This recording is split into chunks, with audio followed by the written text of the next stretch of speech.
ajuda aí?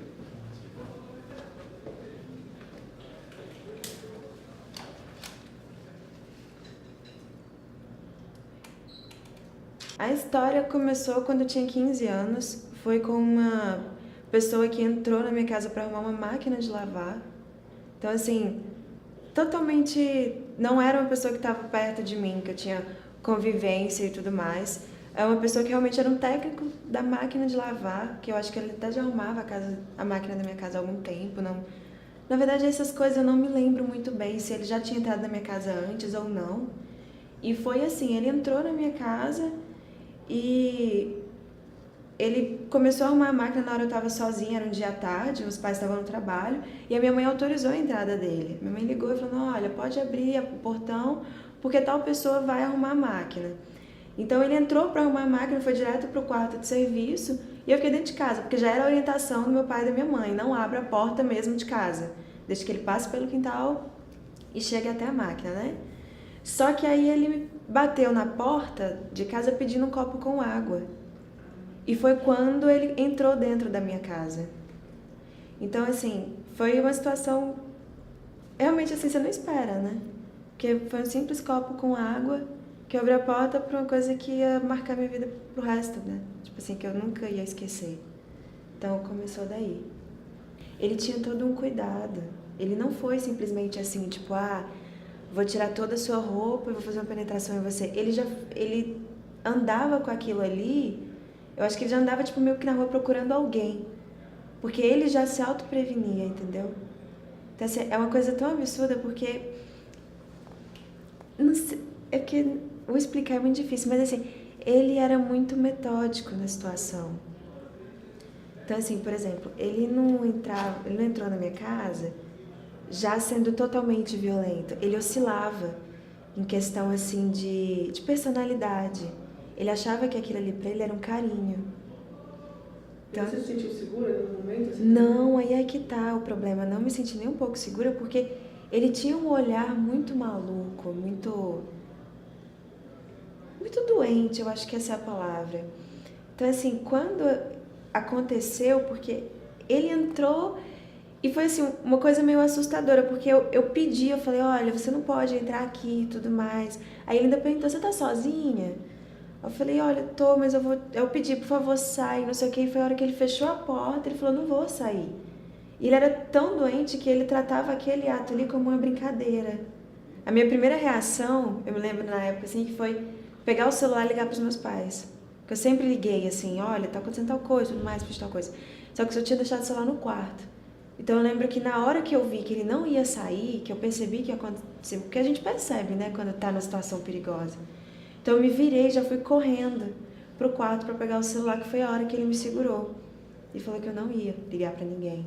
Aí eu lembro que ele foi comigo até o quarto, me fez pegar o celular, eu liguei para minha mãe, ele me fez ligar para minha mãe e perguntar se ela já estava voltando para casa. Então eu liguei, falei, mãe, tá voltando e tudo mais. Ela falou que ia demorar um pouco ainda. Então ali foi a situação, acho que mais inspiradora da minha vida, porque eu queria muito que a minha mãe do outro lado do telefone entendesse, sabe? Assim, mãe, pelo amor de Deus, me ajuda. Então, você estava contando, ele se preveniu, então, né? Sim, ele se preveniu. E o mais instigante é que, assim, ele se preveniu e, ao mesmo tempo, ele colocava como uma coisa muito, assim, que não era errado. Então, eu acho que isso também foi muito difícil, porque eu fiquei pensando se aquilo ali realmente tinha sido errado ou não. Entendeu? Porque, assim, como eu nunca tinha passado por uma situação daquela, eu realmente fiquei pensando, assim, gente, será que isso realmente é errado? Será que não é? Então, assim, foi meio complicado, entendeu? E quando caiu a ficha pra você de que foi realmente uma violência? Eu acho que caiu a ficha na hora que eu percebi que eu não me senti nada à vontade com a situação. E que eu ficava com medo, porque acabou que ele ficou me perseguindo em alguns lugares. Ah, não acabou ali, então? Não, não acabou aí. Por exemplo, quando ele entrou na minha casa, eu tava com o uniforme da escola. Eu não sei se ele ligou dessa forma, mas é a forma que eu acho que ele tenha ligado. Quando ele viu que eu tava com o uniforme, ele ligou na escola, tipo, ele deve ter ligado onde é que eu estudava e tudo mais, assim, ligado, raciocinado que eu estudava naquela escola. E acontecia que algumas vezes eu saía da escola e ele tava na porta da escola. Então, assim, não foi só uma vez que ele passou a saber onde eu morava, ele sabia que os meus pais trabalhavam fora, não ficavam em casa direto. Então, assim, foi uma situação muito complicada e por isso que eu acho que foi tão doentio. Ele era muito doentio. Então, assim, ao mesmo tempo que ele era que ele oscilava, assim, sendo aquela pessoa carinhosa, falando, olha, isso aqui não é errado, ele também oscilava sendo muito violento, ao ponto de colocar tesoura assim na minha boca e falar, olha, se você contar, eu volto só pra cortar a sua língua. Então, aí eu comecei a perceber que realmente era errado. Só que ao mesmo tempo eu tinha um medo muito grande de contar. Porque a ameaça não parava só em mim. Ele falava, olha, eu volto aqui se você contar, eu mato você, seu pai, sua mãe. Então você acaba começando a pensar assim, gente, o que tá acontecendo, né? Aí até que um dia eu falei, não deve ser assim. Vamos correr o risco de contar, né? Não é normal, né? Não é normal. E quando ele parou de parecer assim, foi quando vocês denunciaram ele? Não, por isso que eu ligo tanto que ele ser uma pessoa tão doentia. Eu acho que ele foi perdendo a graça na situação. Porque a situação onde eu vi que ele realmente achou graça, achou assim uma coisa boa, foi na primeira vez. Foram 3 vezes. A primeira vez eu vi que ele realmente, assim, hoje eu percebo que ele achou legal e tudo mais. A segunda, ele já começou a perder o interesse. A terceira vez já estava claro que ele não queria mais. Por isso que eu acho que ele realmente é uma pessoa muito doente. As lembranças que eu tenho, elas são vagas, são realmente flashes do que foi acontecendo. E assim, a única coisa que eu lembro muito bem era de quando ele chegava a cortar a minha língua. Ele chegou a cortar assim, alguns cantos da língua com a tesoura, pelo fato de eu tentar gritar, tentar não fazer aquilo ali. Na segunda e na terceira vez ele realmente chegou a cortar a minha língua, assim, a deixar realmente marcas e tudo mais. Mas eu acho comum isso, lembrou assim? Na época, assim, eu não lembro assim, se chegou a machucar muito. Não deve ter chegado a machucar muito, porque eu não fui pro hospital e tudo mais.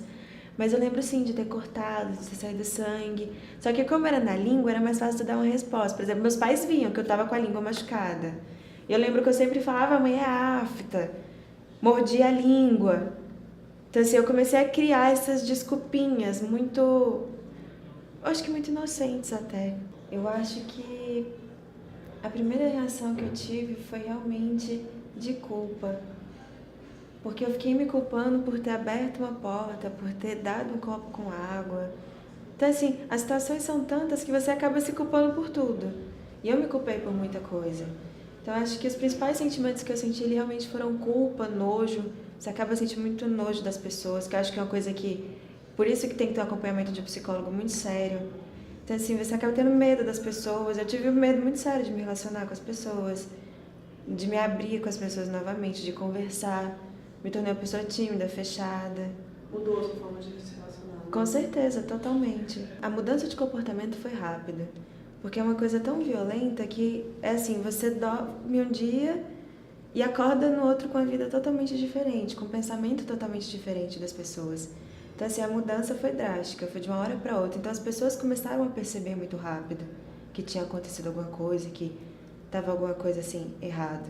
Só que o ponto que eu comecei a realmente tratar sobre o assunto, a ver que era uma coisa muito séria, foi agora que eu acho que eu já tenho uma maturidade maior para falar sobre o assunto. Então, agora eu comecei a falar mesmo, a trabalhar a respeito disso. Na época, eu me senti muito triste. Acho que a maior tristeza que eu já conheci na minha vida foi disso. E aí eu comecei a ver também que outras pessoas sofrem. Então, assim, a gente nunca pode pensar que a nossa dor é a maior do mundo. E foi aí que eu também consegui me reerguer muito. Porque eu vi que tinha muitas pessoas sofrendo até por outras situações, com a situação muito pior do que a minha. E todo mundo tem que continuar a viver, né? Eu acho que o foco é esse. Então, eu acho que eu me tornei uma pessoa muito forte depois de tudo isso. Eu acho que é muito difícil hoje em dia você me abalar, uma situação assim me abalar. E eu não sei, mas eu acho que eu comecei também a amar mais o ser humano, por incrível que pareça. Eu amo muito o ser humano, a pessoa, porque eu acho que cada pessoa tem sua individualidade. E a gente não conhece a história do outro para saber o que leva o outro a cometer tal crime, a ser daquela forma. De forma alguma eu tô passando a mão na cabeça do criminoso, não é isso. Mas eu quero colocar também que existem pessoas boas e pessoas ruins em qualquer lugar do planeta.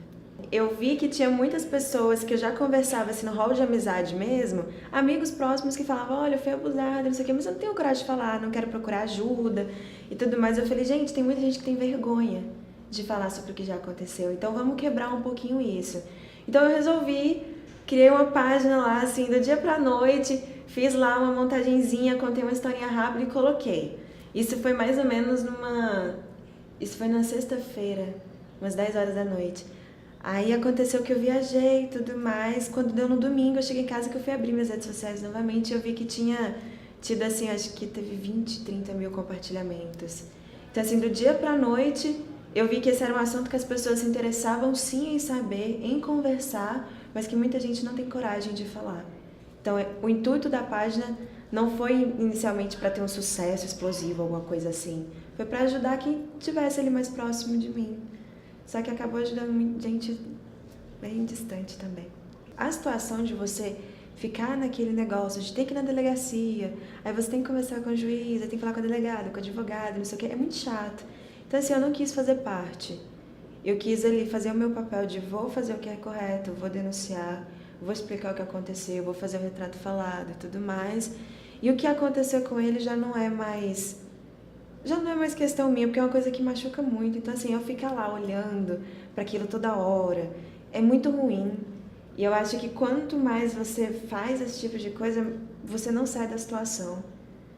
Foi a sua forma de superar também? Foi a minha forma assim, de superar, de falar, olha, eu não dou conta de conviver com isso. Foi essa, foi fazer até o ponto que eu achava que era o certo, mas ali eu já deixei de acompanhar, já ficou totalmente com a minha família, com os meus pais, com o advogado. Eu já não quis mais nem saber.